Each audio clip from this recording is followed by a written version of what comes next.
আসসালামু আলাইকুম। এটিএন বাংলা সংবাদে সবাইকে স্বাগত জানাচ্ছি মার্জিয়া মীরা। শুরুতেই বিআরবি কেবল সংবাদ শিরোনাম। যুদ্ধবন্ধে পাকিস্তানের মধ্যস্থতা ইসলামাবাদে যুক্তরাষ্ট্র ইরানের শান্তি আলোচনা শুরু।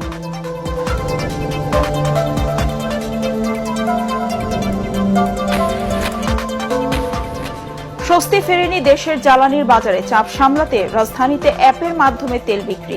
রাজনৈতিক সিন্ডিকেটের কারণে সংকট, মন্তব্য বিরোধী দলীয় নেতার।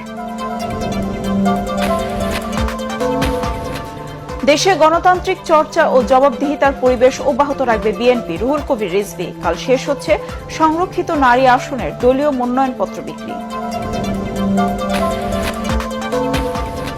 হাম ও এর উপসর্গ নিয়ে গত 24 ঘণ্টায় 2 জনের মৃত্যু।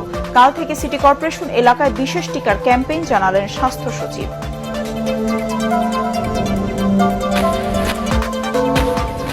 এবং শিগগিরই চাঁদাবাজদের বিরুদ্ধে সাঁড়াশি অভিযানে নামবে র্যাব। সারা দেশে সেক্টর ভিত্তিক 650 চাঁদাবাজের প্রাথমিক তালিকা প্রস্তুত। শুনছিলেন বিআরবি কেবল সংবাদ শিরোনাম, এবার বিস্তারিত। শুরুতে ইরান আমেরিকা যুদ্ধ প্রসঙ্গ।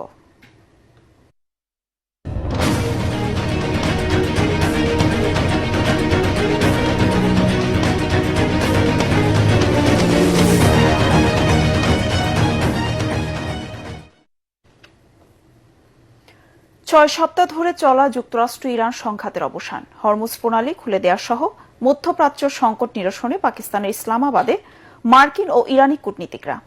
মূল বৈঠকের আগে দুই দেশের প্রতিনিধি দল পাকিস্তানের প্রধানমন্ত্রী শাহবাজ শরীফের সঙ্গে সাক্ষাৎ করে।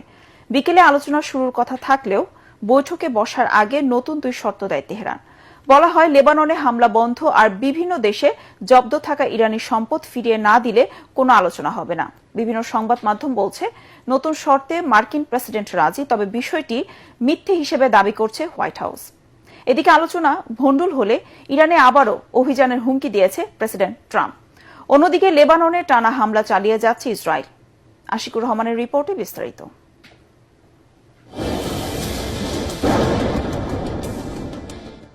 টানা 39 দিনের হামলার পর ইরানের সঙ্গে আমেরিকা ইসরায়েলের 2 সপ্তাহের যুদ্ধবিরতি শুরু হয়েছে।